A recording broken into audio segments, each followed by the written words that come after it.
오늘 우리에게 주시는 하나님 말씀 우리 함께 보도록 합니다. 에베소서 3장 14절부터 21절까지입니다.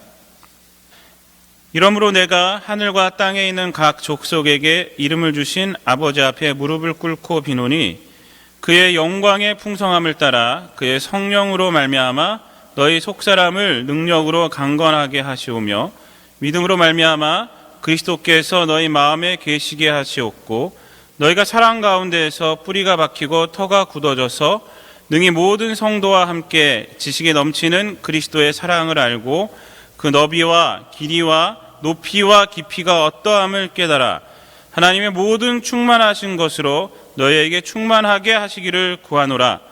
우리 가운데서 역사하시는 능력대로 우리가 구하거나 생각하는 모든 것에 더 넘치도록 능히 하시리에게 교회 안에서와 그리스도 예수 안에서 영광이 대대로 영원 무궁하기를 원하노라. 아멘. 이 말씀을 가지고 기도의 중심에 있어야 할 것이라는 제목으로 함께 은혜를 나누도록 하겠습니다. 요즘은 웬만한 기업에서요, 우리나라 신입사원을 뽑을 때 학력 갖고만 되지 않습니다. 더불어서 이제 스펙이라고 해서 스펙, 이제 그 하나의 이제 단어가 됐는데 스페시티페이션인가? 원래는 그건데 스펙이라고 그냥 부릅니다. 스펙을 원합니다. 그래서 토익 또는 테솔 아니면은 토플 이런 점수가 어느 정도 이상이 돼야 돼요. 그거를 갖다 증명을 해야 되고 또 컴퓨터는 기본이고 또 이것저것 할 수 있는 자격증 그런 것들을 원해요. 서류 전형에서 그런 걸 원합니다.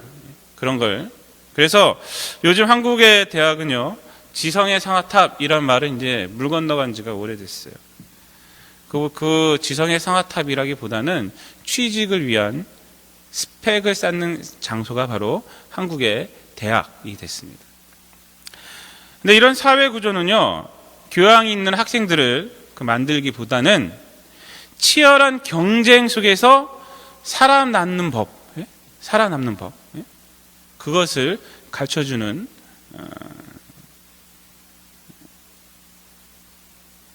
그러한 학교가 돼버린 것 같아요. 마치 전쟁 속에 있는 것 같아요. 전쟁. 지금 현대 사회는요, 특히 우리나라 사회는 전쟁 속에 있는 것 같아요. 여러분 저는 전쟁 세대가 아니라서 잘 몰라요. 저는 우리 권사님이나 성도님들이나 우리 차재열 집사님은 다 전쟁 시대 아닙니까? 일정 시대 또 전쟁 시대 아닙니까? 이 전쟁은요, 제가 영화나 이런 걸 보면요, 뭐가 의미 있습니까? 전쟁에서 이기는 것이 의미 있습니까? 아니에요. 살아남는 게 의미가 있는 거예요. 살아남는 게 어떻게 해서든지 살아남으면 되는 거예요. 살아남는. 예? 현대는요, 소리 없는 전쟁의 시대가 되어버렸어요. 그래서 삶의 만족이 없이 그저 오늘 하루 살기 위해서 아둥바둥대는 그런 시대가 되어버렸어요. 그리고 하루를 살았다. 그것이 그저 위안이에요. 그게. 야, 오늘 하루도 살았다. 오늘 한 달도 살았다. 내가 이렇게 먹고 살았다. 그것이 위안이 되는 시대. 소리 없는 전쟁의 시대예요. 웃음도 마음의 만족이 있는, 소위 영혼이 있는 그런 웃음이 아니라 TV에 있는 예능을 통해서, 그것을 통해서만 웃어야 되는, 그것이 전부예요. 여러분, 사람과의 관계에서 오는 대화를 통해 또 사람과의 관계에서 주고받는 피드백을 통해서 웃는 거랑 TV에 사람들의 연기를 통해서 어떤 설정되어 있는 그런 것들을 통해서 웃는 거랑은요, 웃음의 차원이 틀립니다. 웃음의 차원이 틀려요. 현대요, 사람들은 물질적으로는 굉장히 풍요해졌지만 마음으로는 좀 공허한 시대예요. 공허해요. 그리고 이 시대의 또 하나 특징이 뭐냐면 이 공허함을 채우기 위해서, 이 공허함을 없애기 위해서 어둠의 문화가 발달한다는 거예요. 어둠의 문화가. 그것이 바로 또 이 시대의 특징이에요. 스펙도 쌓고 물질도 모았지만, 그래서 겉사람의 만족은 있지만 겉사람은 삐까뻔쩍해졌지만 속사람은 여전히 빈곤한 채로, 속사람은 그 마음속에 그늘이 있는 채로 살아가는 것이 바로 현대 사람들의 특징이라고 할 수가 있어요.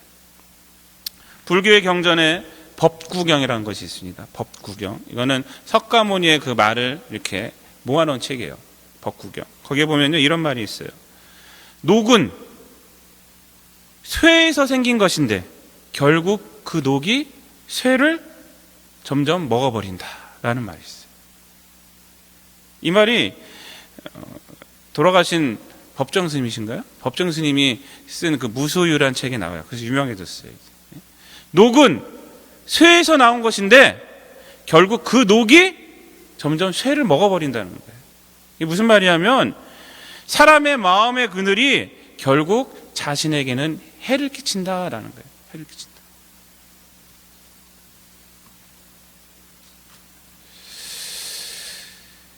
경쟁 사회에서요, 사람들은 살아남기 위해서 막 애쓰는데 거의 만족이 없어요. 더 그늘만 있어. 왜 인간의 사회가 이렇게 돼버렸을까? 과거보다, 역사를 보세요. 과거보다 지금이 얼마나 풍요로운 시대가 됐습니까? 그런데 왜 정신적인 빈곤은 갈수록 더해지는가?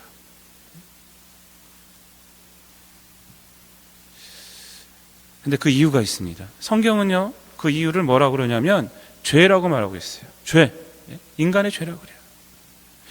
이 경쟁을 해야 하는 이 사회 구조는요, 사람의 죄로 인해 나타난 것이다 라고 성경은 말하고 있습니다.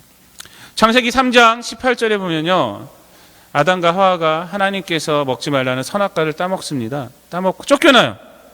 그게 창세기 3장 전의 내용입니다.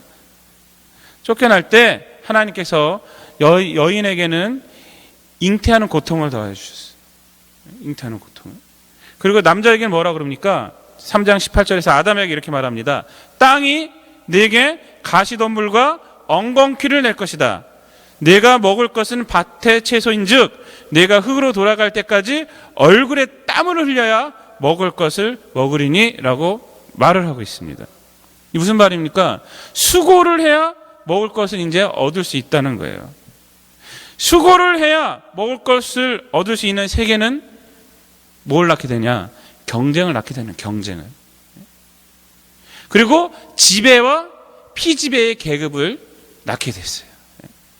죄로 인해서 이렇게 돼버린 거예요. 그러나 하나님은요, 우리 성경 말씀을 보면요, 이러한 인간에게 그렇게만 살게 내버려 두진 않으셨어요.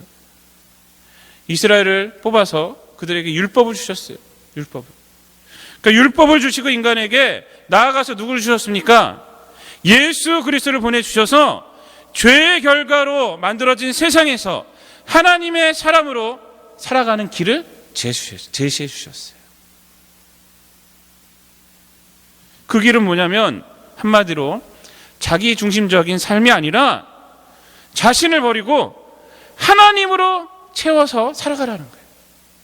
그래야지 이 세계에서, 죄가 지배하는 이 세계에서 너희들이 만족할 수 있다라는 거예요.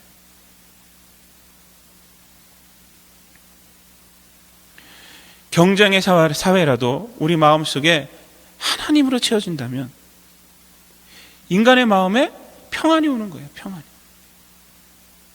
그리고 만족이 오는 거예요. 만족이. 그러기 위해서는 먼저 자신을 버릴 줄 알아야 돼요. 자기 중심성에서 탈피해야 돼요. 탈피해야 돼요. 제가 도종환 시인을 참 좋아합니다. 도종환 시인 접시꽃 당신, 그걸로 유명해졌잖아요. 도종환 시인이. 근데 그의 시에 보면요, 시들이 참 좋은 게 많아요. 단풍 드는 날이라는 시가 있어요. 제가 언젠간 이 단풍 드는 날 설교하면서 제가 말씀해 드린 것 같은데, 여러분 기억나시면은 한 번 더 들어보세요. 이 단풍 드는 날 시가 어떻게 되어 있냐면, 버려야 할 것이 무엇인지를 아는 순간부터 나무는 가장 아름답게 불탄다. 제 삶의 이유였던 것, 제 몸의 전부였던 것, 아낌없이 버리기로 결심하면서 나무는 생의 절정에 선다. 방아착. 이 방아착이 뭐냐면 집착하는 마음을 내려놓는 것을 방아착이라고 그래요. 방아착. 제가 키워온 그러나 이제는 무거워진 제 몸 하나씩 내어놓으면서 가장 황홀한 빛깔로 우리도 물이 드는 날. 이렇게. 이 제목이 단풍 드는 날이라는 거예요. 단풍 드는 날. 시인은요, 가을의 백미인 단풍의 아름다움이 자기 버림의 마음으로부터 비롯됐다라고 본 거예요. 그러면서 우리들도 이 가을에 자기를 한번 버려보자. 내 욕심도 좀 버려보고 좀 나를 한번 놔보자. 그래야지 아름다워진다라는 것입니다. 사도 바울은요, 에베소서 2장에서 하나님을 모르는 자들의 특징을 뭐라고 말합니까?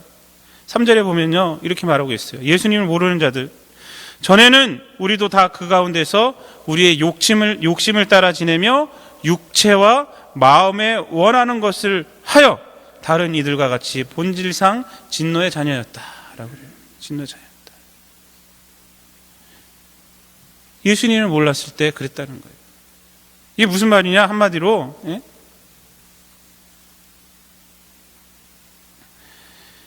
자기 중심적인 삶을 살아가는 자다 하는 거예요. 사실 여러분들 신앙생활 하면서 가장 많이 부딪히는 것이 뭔지 아십니까? 신앙생활 하면서 나를 둘러싸는 환경이 아닙니다. 바로 나 자신이에요. 나 자신. 신앙생활 똑바로 하려고 한번 생각해 보세요. 환경이 문제인지 아십니까? 내 자신이 문제예요. 위대한 사도 바울 선생도 로마서 7장에서 이렇게 고백하고 있습니다. 21절부터 24절에서 이렇게 말해요. 그러므로 내가 한 법을 깨달았노니 곧 선을 행하기 원하는 나에게 악이 함께 있는 것이로다. 내 속사람으로는 하나님의 법을 즐거워하되 내 지체 속에 한 다른 법이 내 마음의 법과 싸워 내 지체 속에 있는 죄의 법으로 나를 사로잡는 것을 보는도다. 오호라, 나는 공고한 사람이로다. 이 사망의 몸에서 누가 나를 건져내랴. 사도 바울 선생님도요, 지금 뭐라고 고백하는 거예요? 자기가 문제라는 거예요. 자기가. 죄로부터 우리가 잉태됐기 때문에 우리는요, 선을 행할 수 있는 힘이 인간에게 없어요. 시편 기자는요, 시편 51편 5절에서 이렇게 고백하고 있습니다. 내가 죄악 중에 출생하였으며 어머니가 죄 중에서 나를 잉태하였나이다 라고 말하고 있어요. 인간의 죄성을 말하는 거예요. 로마서 3장 4절에서는 이렇게 말합니다. 사람은 다 거짓되되 오직 하나님만 참되시다. 여러분, 그랬을까요? 예수님은요, 마태복음 16장 24절에서 제자들에게 예수님을 따르는 제자의 조건으로 뭘 내세웠냐면, 우리 한번 다 읽어볼까요? 마태복음 16장 24절.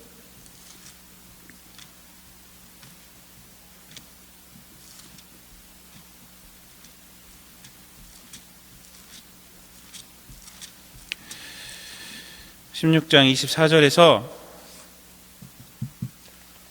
이렇게 말합니다. 이에 예수께서, 다 같이 읽습니다. 시작. 이에 예수께서 제자들에게 이르시되 누구든지 나를 따라오려거든 자기를 부인하고 자기 십자가를 지고 나를 따를 것이니라. 이렇게 말했어요. 예수님 자기를 따르려면 제자의 조건으로 뭘 내세웠습니까? 자기를 부인하라는 거예요. 자기 중심에서 탈피하라는 거예요. 그래야 내 제자가 될 수 있다. 자기 십자가를 치라는 거예요. 그런데 예수님의 이 말씀에서 우리가 생각해야 할 것이 있습니다. 제자. 도대체 누가 제자이냐는 거예요. 제자는 좀 특별한 사람들에게만 해당하는 건가? 여러분, 그렇지 않습니다. 이 말씀은요, 우리 모든 성도들에게 원하는 거예요. 주님께서. 제자란 모든 신앙인들에게 해당한다는 말씀이에요. 이 말씀은 저와 여러분 모두에게 해당한다는 거예요. 여러분, 현대 교회에 다니는 사람들은 뭐라 그래요? 크리스찬이라고 해요. 크리스찬, 기독교인, 예? 그리스도인 이렇게 말합니다. 제자 이렇게 말은 안 해요. 잘. 그런데 신약 성경에 보면요, 여러분, 그리스도인이란 말이 많을까요? 제자란 말이 많을까요? 여러분? 제자라는 말이 상대도 안 되게 많아요. 그리스도인은요 3번뿐이 안 나요. 제자는요 269번 나옵니다. 269번. 얼마 전에 소천하신 위대한 영성신학자이신 달라스 윌라드란 분이 계십니다. 그분이요 유명한 책을 몇 권 지었는데 그 중에 잊혀진 제자도라는 책이 있어요. 달라스 윌라드. 거기서 그분이 이렇게 말하고 있습니다. 예수의 제자는 최고급 모델이나 고강도 모델의 그리스도인이 아니다. 이렇게 말해요. 그가 이 책에서 말하고자 하는 것은 한마디로 예수를 믿기로 했다는 것은 그분의 제자가 되기로 했다는 것을 의미한다. 이렇게 말하는 거예요. 뭐 교회에서 특별한 사람만 제자다 이것이 아니에요. 근데 이분이요 달라스 윌라드가 이 책에서 현대교회의 많은 문제의 원인은, 많은 문제들이 나타난 것은 제자도를 필수로 아니고 선택으로 만들어놨기 때문이다라고 제시를 하고 있어요. 이 제자도는요 1937년 독일의 신학자이셨던 디트리 보네퍼의 나를 따르라, 영어 제목으로 The Cost of Discipleship이에요. 라는 책에서 이미 그 내용이 나왔어요. 이 보네퍼가 그 책에서 무슨 말을 썼냐면 값싼 은혜란 말을 썼어요. 값싼 은혜. 이게 뭐냐면 예수님의 십자가를 현대 교인들이 값싸게 하고 있다는, 값싸게. 그 은혜를 값싼 은혜로 취급하고 있다는 거예요. 예수님의 말씀을 따르지 않고 복만 원하고 있다. 제자는 되기 싫어하고 그 말씀에는 관계가 없고 실천에는 관계가 없고 그렇게 살아간다는 거예요. 당시에 보네퍼는 특별히 히틀러를 따르는 독일 교회들을 향해서 이렇게 말한 겁니다. 히틀러. 독일 국가교회가 히틀러를 지지했어요. 지지. 그러나 보네퍼의 이 질책은 그때 당시 사람들뿐만 아니라 그때 당시 독일 교회뿐만 아니라 현대 우리 교회에 더 많이 해당되는 것 같아요. 현대 교회 성도들에게 더 많이 해당된단 말이에요. 값싼 은혜. 하나님은 우리에게 모든 걸 다 주셨는데 달라스 윌라드는요 특별히 사역자들에게 그 책에서 이렇게 말합니다. 그리스도의 제자가 되겠다는 분명한 결단에 이르지 못한 사람들에게 나는 무슨 권세나 무슨 근거로 사역자들이 세례를 주는지 모르겠다. 제자도가 없는 신자들에게 어떻게 감히 그들과 하나님이 화목한 사이라고 설교하는지 모르겠다. 여러분들의 첫 번째 목표는 제자를 삼는 것이냐, 아니면 그냥 기관을 운영하기 위한 것이냐 라고 사역자들에게 말을 해요. 여러분, 사실 우리가 여기 다 세례 받으셨죠? 세례를 받는다는 것이 뭔지 아십니까? 세례를 받는 것은 자기를 부인하겠다는 거예요. 나는 죽었다는 거예요. 한국교회에서는 보통 약식으로 합니다. 그래서 성부와 성자와 성령의 이름으로 내가 세례를 주노라 이렇게 말합니다. 근데 좀 규모가 큰 교회는요 침례를 해요. 근데 한국교회는 규모가 큰 교회도 다 약식으로 하는데 여기 와서 봤더니 그 규모가 큰 교회는 다 침례하는 데가 다 있더라고요. 네? 다 있어요. 그래서 거기서 물에 들어갔다가 나와요. 물에 들어갔다 나오는 게 뭔지 아세요? 나는 죽고 이제 예수로 살겠다는 거예요. 그리고 세례를 받을 때요 문답을 합니다. 문답. 그런데 그 문답을 그냥 해요. 그냥. 문답을 지키는 사람이 지금 얼마나 돼요? 제가 우리 교회 와서 제가 5년이 지금 넘었는데 우리 교회가 딱 한 번 세례 줬어요. 딱 한 번. 네? 근데 제가 세례 주고 나서 많이 후회를 합니다. 너무 쉽게 세례를 줬어요. 제가 생각해봤더니. 그때는 제가 목회한 지 얼마 안 돼서 달라스 윌라드 말처럼요, 제가 이 책을 읽으면서 얼마나 찔림 받은지 몰라요. 빨리 사람들에게 세례를 주고 직분도 주고 그래서 교회를 좀 잘 운영해야겠다, 이 생각이 더 컸던 거예요. 제가 그래서 제가 다짐한 게 있어요. 목회를 하면서 세례를 쉽게 주지 않으려고 해요. 세례를 주는 것, 직분을 주는 것도 중요하지만 더 중요한 것은요, 제자를 만드는 거예요. 제자를. 그런 결단이 없으면요, 세례 안 주려고 그러죠. 여러분, 나를 부인하지 않고는 예수로 채워질 수 없고, 예수로 채워지지 않고는 이 세상에서 기독교인으로서의 참 기쁨의 삶을 살아갈 수가 없어요. 여러분, 이 성경책에 우리에게 주는 보화가 얼마나 많은지 몰라요. 그것을 체험할 수가 없단 말이에요. 예수로 채워지지 않으면. 하늘의 기쁨을 우리가 어떻게 느껴요? 그저 이 세상에 주는 기쁨과 동일한 것을 위해 신앙생활을 하는 거예요. 그렇다면 교회 나올 이유가 없는 거예요, 사실은. 예수님은요, 제자들에게 요한복음 14장 27절에서 이렇게 말하고 있습니다. 평안을 너희에게 끼치노니 곧 나의 평안을 너희에게 주노라. 내가 너희에게 주는 것은 세상이 주는 것과 같지 아니하니라. 너희는 마음에 근심하지도 말고 두려워하지도 말라. 무슨 말입니까, 이게? 세상이 주는 평안과 완전히 차원이 다른 평안을 준다는 거예요. 준다는 거. 주님이 주는 평안은요, 겉사람의 평안이 아니라 속사람의 평안입니다. 또 죄로 인한 결과로 뒤죽박죽된 이 세상의 엉겅퀴를 이길 수 있는 그런 평안이에요. 여기서 그냥 살아남아서 그런 이완이 아니라 그것을 갖다 다 이길 수 있는, 하나님 안에 있는 평안은 틀려요.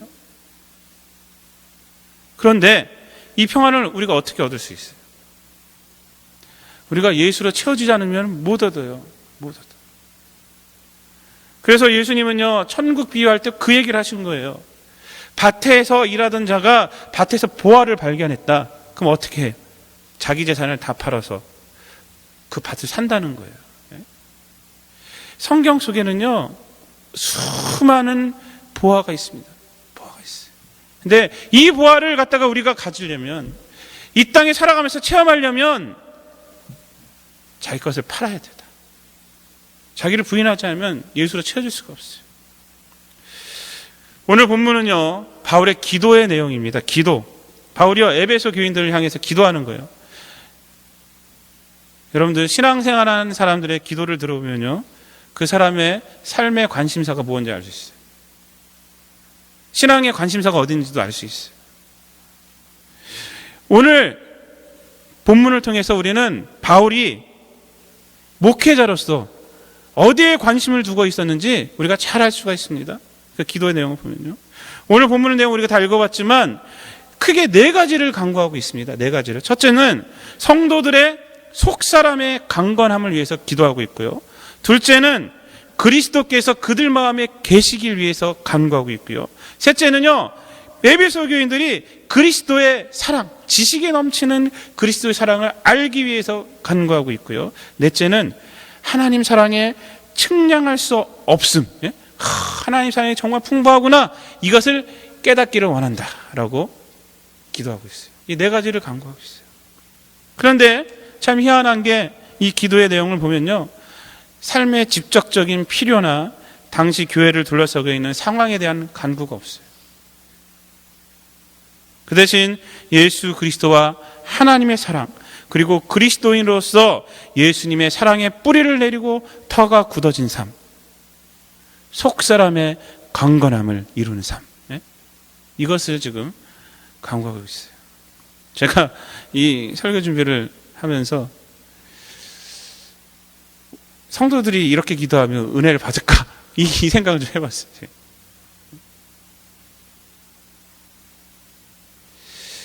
여러분, 우리는요, 여기서 사도 바울의 목회적 중심이 어디 있었는지를 알 수가 있습니다. 이 기도에서. 사도 바울의 목회적 중심은요, 그리고 뭘 우리에게 의미를 해주냐면, 전달해 주냐면 그리스도인으로서 살아갈 때 무엇을 간구하고 목표로 삼고 살아가야 하는지를 우리에게 말하여 주는 거예요. 기도의 중심에 무엇가 있어야 하는지를 우리에게 말해 주는 거란 말이에요.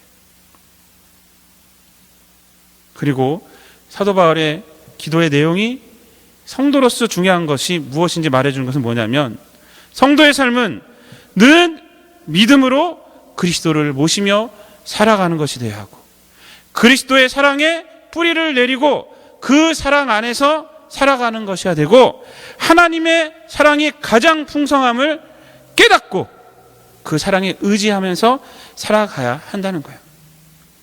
그 결과 내 안에 나를 버리고 그리스도로 채워주고 내 욕심과 욕망에 뿌리박아 사는 삶이 아니라 그리스도의 사랑에 뿌리를 내리고 살아야 되고 그 결과 하나님의 풍성함을 내 삶에 채워지기를 간구하는 삶, 그분을 바라보는 삶, 그것이 바로 성도들에게 가장 중요한 삶이라는 거예요. 사랑하는 성도 여러분, 이런 생각으로 살아가는 사람의 기도의 제목과 내용은 어떻게 될까요, 여러분? 그 중심에 뭐가 있을까요? 그 중심에 이 땅에서 나의 욕심을 채우기 위한 기도의 제목이 아니라 아마 그 제목은 나를 버리기 위한 것이 될 거예요. 거의 다. 주님 앞에 오면 항상 통회하는 기도가 될 거예요. 그리고 자기를 영화롭게 해달라는 삶이 아니라 그러한 기도가 아니라 내 삶을 통해 내 성공을 통해 하나님의 영광이 드러나기를 원합니다. 이러한 기도의 제목들이 될 것입니다. 바울사도는요, 고린도전서 10장 31절에서 먹든지 마시든지 무엇을 하든지 하나님의 영광을 위하여 하라 이렇게 말하고 있어요. 이 말이요, 하나님의 영광을 위하여 하면 무슨 일이든지 괜찮다, 이렇게 또 해석하면 안 돼요. 난 하나님의 영광을 위해서 했기 때문에 내가 뭘 해도 도둑질해도 되고 이런 말이 아니에요. 어떤 분은 교회 건축원금 한다고 빠찡코 가갖고 내리고 거기 왜 갔냐고 물으니까 교회 헌금이 없어서 교회 헌금하러 갔다고 돈 좀 따갖고, 이게 말도 안 되는 소리예요. 나 하나님의 영광을 위해서 했다, 이게 말이 아닙니다. 사도 바울은요, 그 33절에서 그 이후에 이렇게 말을 해요.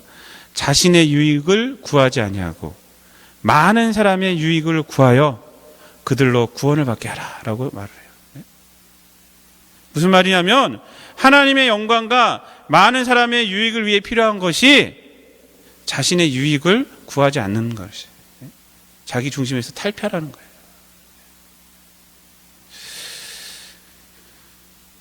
사랑하는 성도 여러분, 우리에게 있는 복음이요, 얼마나 소중하고 얼마나 가치 있고 얼마나 중요한 건지 몰라요. C.S. 루이스는요, 이런 말을 했어요. 복음에 무엇을 더해도 복음만큼 크지는 않다, 이런 말을 했어요. 이게 무슨 말이에요, 여러분? 제가 이번에 오레곤 선교회 설교하면서 이 얘기를 했는데, 수학적으로 많은 복음이란 것이 이렇게 있어요. 근데 여기다가 뭘 더해도 복음보다는 크지 않다는 거예요. 이거 수학으로 증명할 수 있습니까, 여러분? 증명할 수 있어요. 복음이 이만큼 있고요, 세상이 그 안에 있는 거예요. 부분집합. 그러면 그 세상에 있는 것도 뭐 더해도 복음이 이만하니까 복음만큼 크진 않잖아요. 복음이요, 이 세상의 모든 가치보다 더 크다는 거예요. 더 크다. 거기다가 돈을 100만억을 더하고 뭘 더하고 해도 복음보다는 커질 수 없어요. 복음이 그만큼 가치 있고. 우리에게 주신 복음이요, 그런 거예요, 그런 거.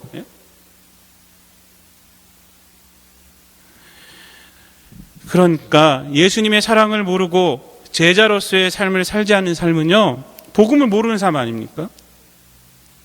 아무리 이 땅에서 돈과 명예를 가졌어도 복음을 가진 자가 아니기 때문에 불쌍한 사람이 되는 거예요. 실패한 사람이 되는 거예요.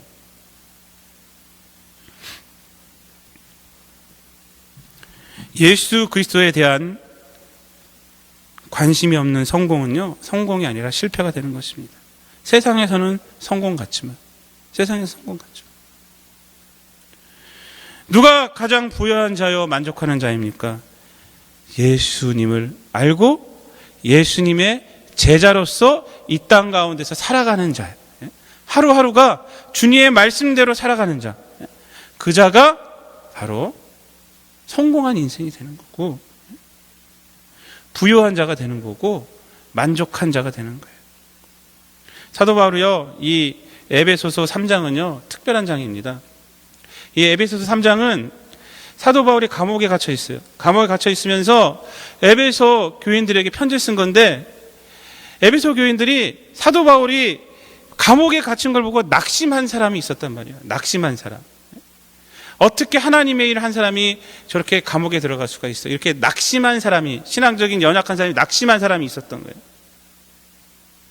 그들에게 뭐라고 말합니까? 낙심하지 말아라. 이건 너의 영광이다 라고 말하는 거예요. 근데 어떤 논조로 말하고 있냐? 그 근거로 나는 괜찮다 이렇게 말하는 거 아니에요. 자기의 어떤 인간성이나 이런 걸 말하는 것이 아니라 복음의 위대함을 설명하면서 괜찮다고 말하는 거예요. 그것이 바로 에베소 3장이에요. 저희가 지난 2시간 동안 봤잖아요. 복음이란 이렇고 이런 것이다. 복음은 그리스도의 풍성한 것이고 그런 거 이런 것이다. 난 그래서 복음을 위해서 일했기 때문에 괜찮다고 말하는 거예요. 복음의 가치를 설명하고. 그것이 바로 이 장입니다. 이 장. 그리고 지금 기도하는 게 뭡니까? 너희들도 이 복음 위에 서서 살아가라 이거예요. 살아가라. 복음으로 채워지는 삶이 아주 중요한 삶이다. 인생의 성공이다라고 지금 기도하고 있는 것입니다. 여러분, 또 중요한 것이 있습니다. 중요한 것은 뭐냐면 예수 그리스도로 살아가는 것, 그분의 제자로서 살아가는 것이요, 내가 가진 지식과 물질과 명예, 그것을 더욱 값지게 해준다는 거예요. 20절 말씀 한번 제가 읽어드리도록 하겠습니다. 20절 말씀에 우리 가운데서 역사하시는 능력대로 우리가 구하거나 생각하는 모든 것에 더 넘치도록 능히 하실 이에게, 이렇게 말하고 있어요. 이 무슨 말씀입니까? 우리가 물질만 구하고 명예만 구하고 성공만 구할 때보다 예수 그리스도의 사랑에 뿌리 내리고 터받고 살아갈 때 우리가 구한 것보다 더 큰 은혜가 우리의 삶에 있다는 거예요. 여러분, 예수님의 제자된 사람들이 바로 그리스도인입니다. 그러므로 우리들의 관심은 바울의 기도처럼 항상 예수 그리스도를 향하고 있어야 돼요. 이것이 기도의 중심이어야 돼요. 그리하여 21절 말씀처럼 21절 교회 안에서와 그리스도 예수 안에서 영광이 대대로 영원 무궁하기를 원하노라, 이렇게 말하고 있어요. 우리 삶을 통해서 하나님의 영광이 드러나는 것, 하나님의 영광을 드러내는 것이 우리 삶의 마지막 목표가 돼야 돼요. 마지막. 뭐 통장을 이렇게 만들어서 자손들에게 주는 것도 좋지만, 그보다는 내 삶을 통해서 내가 제자로서 살아감으로 내 삶을 통해서 하나님의 영광이 이 땅에 드러나기를 원합니다. 이것이 바로 우리 삶의 중심에 있어야 되고 기도의 중심이 있어야 돼요. 우리가 먹을 거 입을 거 구하지 말라는 것이 아닙니다. 공부하지 말라는 것이 아니에요. 물질이 중요하지 않다는 것도 아닙니다. 명예가 중요하지 않다는 것도 아닙니다. 그거의 중심에 뭐가 있어야 된다고요? 주님의 영광이 있어야 되는 거예요. 하나님의 영광이. 기도하겠습니다. 사랑과 은혜가 충만하신 아버지 하나님,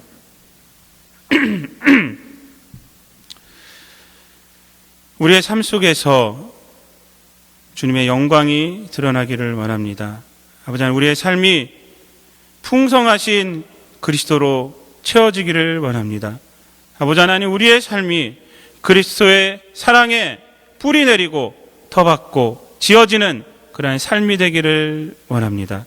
아버지 하나님, 이것을 위해서 우리가 기도하게 하여 주옵시고 주님의 영광을 위해서 하루하루를 살아가는 우리들 되게 하여 주시옵소서. 아무쪼록 우리 모든 성도들이 이름뿐인 그리스도인이 아니라 그리스도의 제자로서의 삶을 살아갈 수 있도록 늘 성령께서 힘주시고 붙들어 주시고 아버지 하나님 선하게 인도하여 주시옵소서. 이 모든 말씀을 구원하신 예수님의 이름으로 감사하며 기도드리옵나이다.